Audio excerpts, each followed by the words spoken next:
VP political tax நேயர்கள் அனைவருக்கும் வணக்கம். நெட்வொர்க்கர்ஸ் வெல்ஃபேர் அசோசியேஷன் என்ற நிறுவனத்தின் சார்பாக சென்னை தேனாம்பேட்டை காமராஜர் அரங்கத்தில் மாபெரும் மக்கள் விளக்க கூட்டம் நடைபெற்றது. இந்த கூட்டத்தில் தமிழக அரசை வலியுறுத்தும் விதமாக 3 முக்கிய கோரிக்கைகள் நிறைவேற்றப்பட்டன. இது குறித்து அதன் தலைவர் மனோகரன் ஐயா அவர்கள் நம்மோடு இணைந்துள்ளார். அவரிடம் விரிவாக விவாதிக்கலாம்.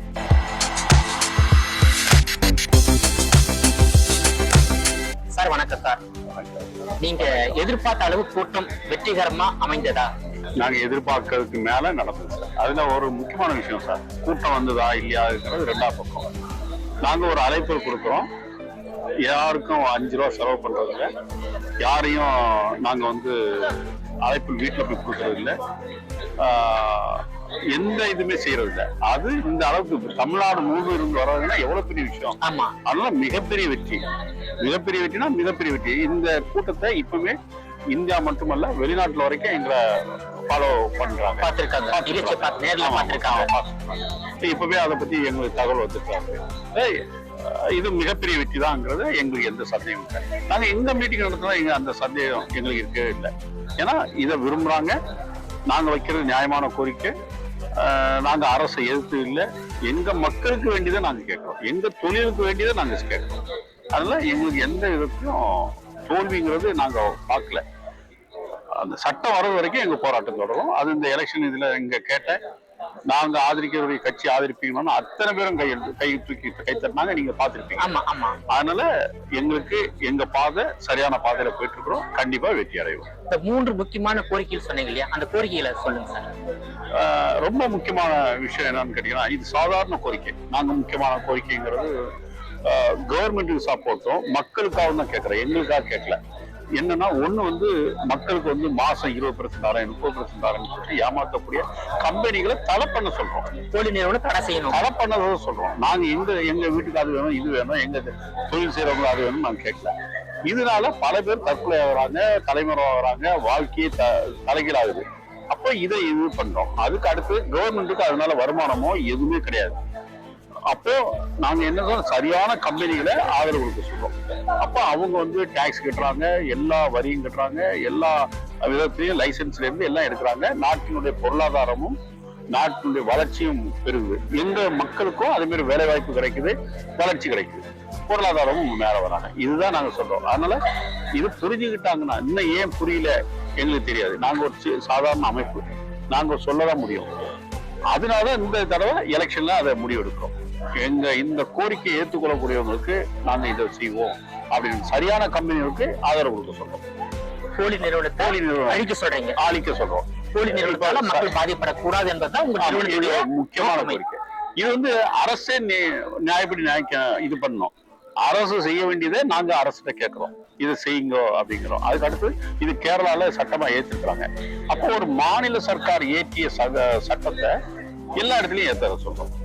அதுதான் நாங்க இல்லாததெல்லாம் கேட்கவும் இல்லை. இதனால தொழில முறைப்படுத்த சொல்றீங்க, முறைப்படுத்த சொல்றோம். அதுதான் உங்களுக்கு முக்கியமான அஜெண்டா. அந்த 3 கோரிக்கை சொன்னீங்களா, அதை மீண்டும் சொல்லுங்க. ஒண்ணு தனியார் நிதி நிறுவனங்கள் மோசடி கம்பெனிகளை தடை பண்ணணும். அதுல பணம் கட்டினவங்களுக்கெல்லாம் ஏமாந்த மக்களுக்கு உடனடியாக நிவாரணம் கொடுக்கணும். ஒரு குறிப்பிட்ட காலத்துக்குள்ள ஒரு முன்னாள் நீதிபதி தலைமையில ஒரு கமிட்டியை போட்டு அவங்களுக்கு பரிகாரம் கிடைக்கணும். ஏன்னா மக்கள் உழைச்ச பணம், அவங்க தலைகீழ வாழ்க்கையா இருக்கு. அதனால அந்த பணத்துக்கு ஒரு ஏற்பாடு பண்ணணும்.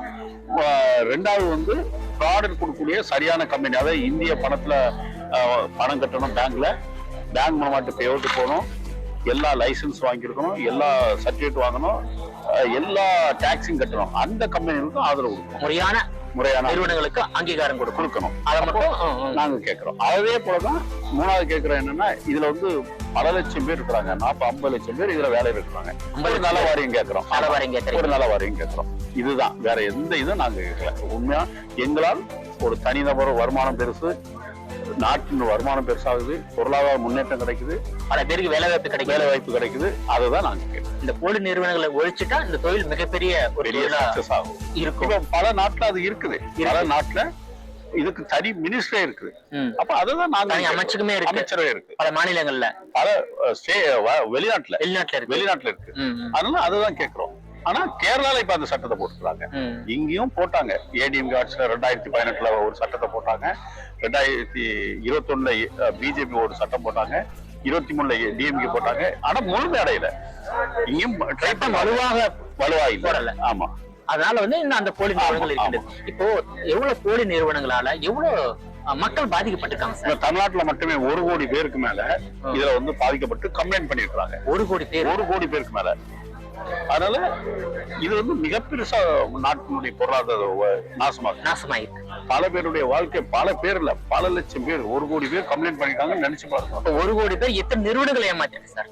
அது ஆயிரக்கணக்கான. நான் இப்ப நிறுவனம் வந்து நான் 52 கம்பெனிக்கு மேல கேஸ் கொடுத்தேன். நான் அதான் சொல்ல முடியும் 2009. அப்ப இப்ப ஆயிரக்கணக்கான கம்பெனி வந்து இதுதான் 1 2 இருந்தா பேரை சொல்லலாம். ஆயிரக்கணக்கான கம்பெனி வந்து பேரை மாத்தி வந்துட்டு இருக்கிறான். அவனே தான் ஒரு கம்பெனி இன்னைக்கு மெட்ராஸ் வைப்பான், அடுத்தது சிங்கப்பூர்ல தான். அவனே தான், ஒரே நபர் தான் பல கம்பெனி பேர்ல ஏமாத்தி. 1 கோடி பேர் பாதிக்கப்பட்டிருக்காங்க. பாதிக்கப்பட்டவர்கள் எவ்வளவு பேருக்கு நிவாரணம் கிடைச்சிருக்கு உங்க அமைப்பு மூலமா? இல்ல, எங்க அமைப்பு மூலமா நாங்க சின்ன அமைப்பு. ஆனா பெரிய அமைப்பு இன்னைக்கு நான் பார்த்தேன். பெரிய அமைப்பு தான். ரொம்ப சந்தோஷம். அதாவது எங்கள்கிட்ட முதல்ல கம்ப்ளைண்ட் பண்ணவங்களுக்கு முதல்ல நியாயமாட்டு நாங்க போய் பணம் பேசி ஒரு நல்ல அதிகாரிகள் நிறைய பேர் இருக்கிறாங்க. அவங்க மூலமாட்டு சொல்லி கொஞ்சம் ரிலீஃப் வாங்கி கொடுத்துருக்கு. உண்டு நிறைய ரெக்கார்டு தான். ஒன்னும் பிரச்சனை கிடையாது. அவங்களும் மனுஷன் தானே. அதனால இது ஆச்சு. ஆனா தொடர்ந்து இதே நடத்திருக்கனால இந்த சட்டத்தை போட்டாதான் முடிக்க முடியுறதுனாலதான் நாங்க சட்டத்தை கேட்கிறோம். இப்ப நாங்க வந்து இதே தொடர்ந்து செய்துட்டு இருந்தா இந்த கோயம்புத்தூர்ல செஞ்சுட்டே இருக்கலாம். இல்லைன்னா ஒரு கொஞ்சம் தள்ளி சேலம் வரைக்கும் வரலாம். இந்தியா முழுவதும் எப்படி போக முடியும்? அதனால இது கவர்மெண்ட் தான் இதுக்கு வரி போகுது. போலி நிறுவனங்கள் மட்டும் இந்த எம்எல்எம் இருக்கக்கூடாது. பொதுமக்கள் வந்து பாதிக்கப்படுவாங்க. அந்த போலி நிறுவனத்தால் பாதிக்கப்பட்ட மக்களுக்கு தமிழக அரசு ஒரு ஓய்வு பெற்ற நீதிபதி அமைத்து நிவாரணம் கொடுக்க வேண்டும். முக்கியமான கோரிக்கை, நல்ல கோரிக்கை தான். இந்த கோரிக்கை மாநாடு எப்படி சூப்பர் நடந்தது. இதுக்கு அடுத்த கட்டமா நீங்க இந்த எலெக்ஷன்ல நாங்க ஒரு அரசியல் கட்சி எல்லாம் பேசிட்டு இருக்கிறாங்க. அவங்கள்ட்ட எதிர்பார்க்கிறோம். எந்த கட்சி எங்களுக்கு முதல்ல இந்த வாக்குறுதி கொடுக்குறாங்களோ அவங்களுக்காக தேர்தல் வாக்குறுதியில கொடுக்கணும்னு சொல்லிக்கிறோம். கொடுத்தாங்கன்னா நாங்க இறங்கி நின்று அவங்களுக்கு பிரச்சாரம் செய்யறது. 4 அணியில எந்த அணி உங்களை அணுகிருக்காங்க? அது எல்லாருமே பேசிட்டு இருக்காங்க சார். எல்லாருமே திமுக பேசப்பட்டிருக்கு. இல்ல, எல்லாரும் பேசிட்டு இருக்காங்க. பேசப்பட்டிருக்கு. எல்லா கட்சிக்கும் நாங்க முறைப்படி எல்லா கட்சிக்கும் கடிதம் அனுப்பியிருக்கிறோம், அழைப்பு கொடுத்துருக்கோம், எங்களுடைய ரெக்கார்டை காட்டியிருக்கிறோம், இந்த மீட்டிங் வந்து பாருங்கன்னு சொல்லியிருக்கிறோம். எல்லாருக்கும் அதை செய்யறோம். கட்சிக்கு அப்பாற்பட்டவங்க. அதனால சொல்லிருக்கீங்க, விளக்கிருக்கீங்க. இப்ப வந்து உங்களுடைய 3 அம்ச கோரிக்கையை எந்த கட்சியோட தேர்தல் அறிக்கையில் இடம் பெறுகிறதோ அந்த கட்சிக்கு நீங்க வாக்களிப்பீங்க. இல்ல, பெரிய அளவுல பிரச்சாரம் பண்ணுவீங்க. ஆமா. அது 234 தொகுதியிலும் நாங்க எங்க பிரச்சாரம் கண்டிப்பாக ஒரு பெரிய மாசா இருக்கும்.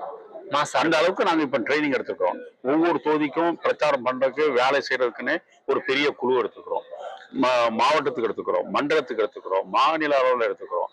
எல்லா இடத்துலயும் அதாவது இன்னைக்கு வேலை செய்யறதுக்கு மட்டுமே 20,000 பேருக்கு மேல இன்னைக்கு பொறுப்புக்கு எடுத்துக்கிறோம்.